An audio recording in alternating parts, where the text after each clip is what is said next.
Thomas Tuchel. Hello, Thomas. So let's start with the questions. Mr. Tuchel, did you watch the press conference with Julian Nagelsmann, or are you too involved with Bayern Munich? No, I was just watching Bochum. Can you tell us anything about the players and injuries? Do you think about rotating against Bochum like Müller and De Ligt, for example?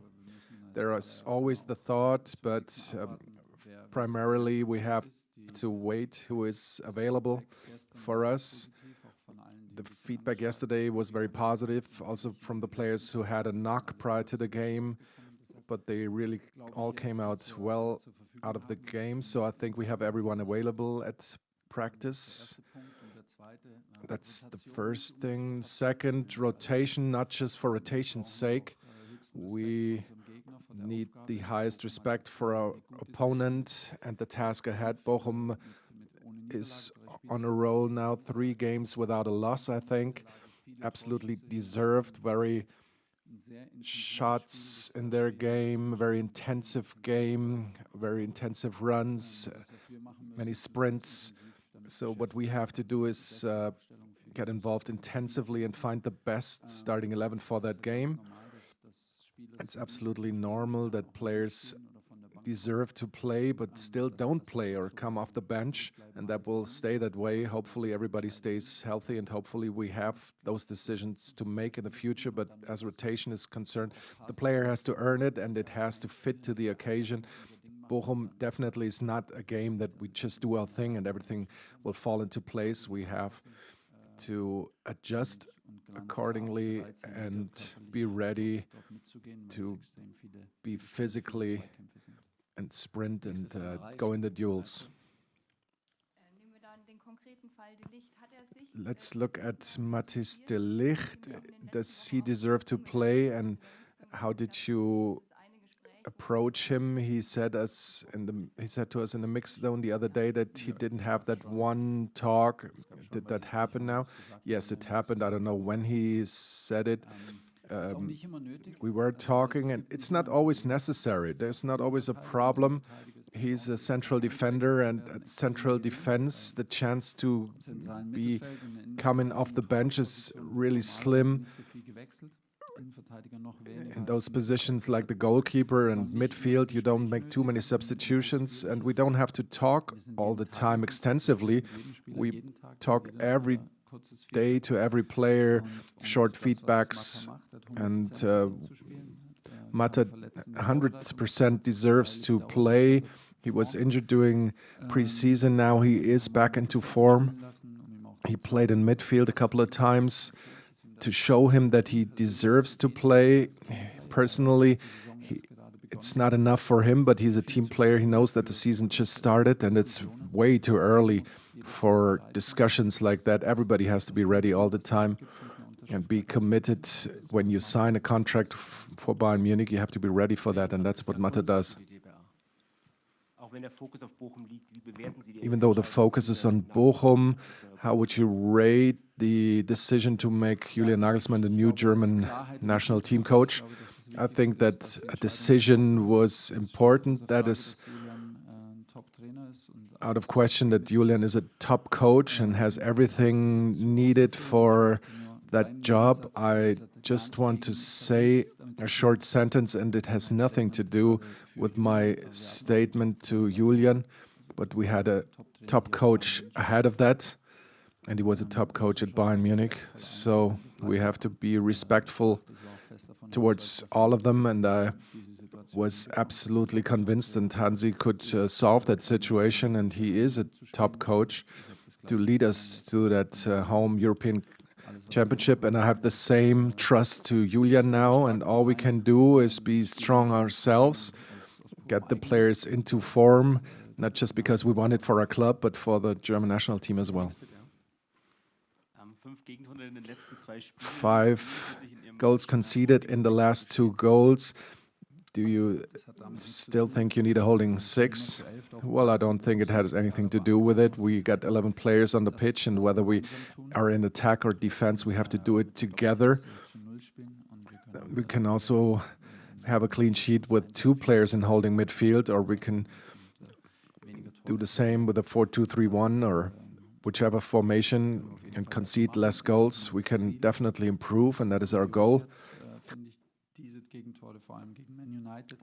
It was a bit funny goals that we conceded. They were not following a certain pattern, but obviously we're working on it. We're trying to stabilize ourselves, but it's also down to the quality of the opponent. Against Leverkusen, for example, they are always able to create goals. Same with Manchester United. We knew it beforehand.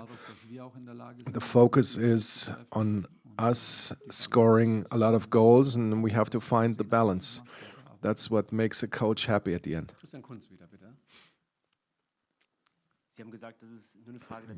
You said that it's just a question of time till Mathys Tel gets a start. Obviously, he has strong competition. How difficult is it for a coach to find the balance there? Can you talk us through that amount of time that he needs?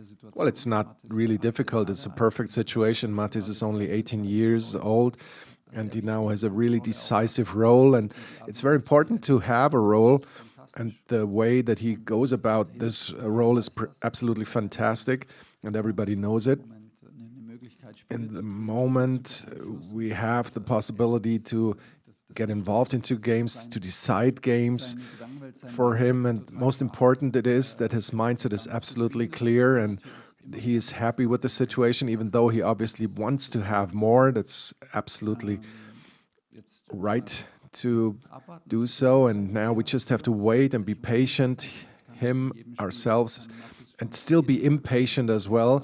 He can start every game, because if you play 20 minutes, 10 minutes, half an hour, then you are ready for a complete game as well. And as soon as the situation arises and the combination fits, then he will start. At this time, well, maybe it can be tomorrow. Let's just wait. As you said, we have a really strong competition for that place, and to have someone who embraces that role is absolutely top. How big is your confidence that Leroy Sané will keep his form that he now has throughout the season as far as mindset and the work rate also against the ball is concerned? And the second question, what are your expectations to Nusayr Mazraoui so he can get more minutes and be a regular in the starting 11? As far as Leroy is concerned, I'm really convinced that what he does is absolutely what he can do. He's not overachieving really. He's absolutely a machine as far as his physique is concerned. He can go to the limit, which is not the limit to everyone. He definitely has a different limit to others. He can create intensive runs without an end. He can sprint without an end. So why shouldn't he continue to do it throughout the season? So as far as the physique is concerned, and to create decisions, he's not over his limit. He's on a high level, and that is his level. And that's why I'm confident that he can keep it that way, because it's what we demand from him. And like you said, his mindset is good, his approach is good, his body language is good. If he keeps it that way with his positive mood, then this is his level that we are currently seeing. Obviously, there is room for improvement. It's not all world class, but as far as rhythm is concerned, the easy things like the passing accuracy, still room for improvement. But Leroy's working on it. He's completely relaxed. And from the first day, I experienced him this way, that he wants to improve, that he's communicating, or he is cool with a clear communication. And that's how he's approaching it. And so it's obvious, but it is his level, and we don't demand more, but not less nonetheless. News has to fight, and once the situation or the possibility arises on his position where he doesn't have too much competition, but Kani is a bit ahead of him, he still has to stay positive, and he has to go to his limits physically in the practices, in the games. We don't have to talk about talent and about the feeling for the game, which is absolutely top, but he has to bite his way through. We haven't talked about the goalkeeping situation for quite a while, which is a good sign. How do you see Daniel Peretz in his first weeks, and how is Manu doing? I was just talking to Manu. He's very positive. I think I can see from his body language and from his face whether he feels good or not. And I would like to say that he is really feeling good. His body language is good. He's going to go to the practice pitch today in goalkeeping practice, not with the team, but he's doing goalkeeping practice, which is a good news. The injury is not really an injury. It's just a slight niggle on the calf. Sometimes they come, sometimes they go. It's not about jumping or technique or muscle contraction. It's just that they are there and they distract him a little bit, and we don't want to take any risks to make it an injury. So that's how to describe it. So he's still very positive, and he believes that as soon as he will be back to team practice, that things will speed up and it will get really quickly, and he will get everything he needs for a competition. He knows himself better than I do, obviously. So we don't talk much about goalkeeping. That means that Ule is really doing a good job. He's really saving things well. He's trying to implement the things in the build-up play as an additional outfield player like we wanted. He's really doing a good job there on a high level. And he saved a couple of really important and difficult shots as well, because that is something that we don't talk about a lot when we win games, but we are very happy with him and he deserves it. And Daniel does a good job. He was competing in a single practice session this morning, technical practice, and just like Mattes, he has the right head, the right mindset that is needed to play for Bayern Munich, to be a good team player and still pursue his personal goals. And that is a very, very good combination. We have a good goalkeeping team and we are happy with it. Thomas Müller now is not a regular player, and it seems like he's coping with that situation between the pitch and the bench pretty well.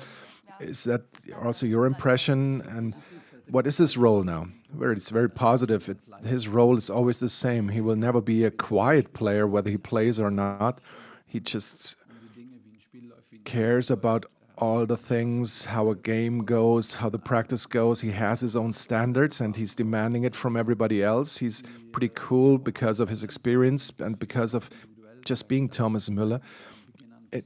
Even if individually he doesn't get the playing time that he wants, he still made a lot of games, not all from the start, but I think given his age, this is pretty normal. The game is getting more athletic and quicker all the time. You have different spaces during games, like against Bochum. We play more and more against teams that play man-to-man defense in their own half. So when you get possession, you try to speed things up, and that is not really his strength. I mean, he can still do it, but his strength is obviously in the opposition box. So we need a bit more control in order to play to his strength, but the same with him, he's really positive and he accepts the role and is a real role model. So that's it. Thank you very much. See you tomorrow.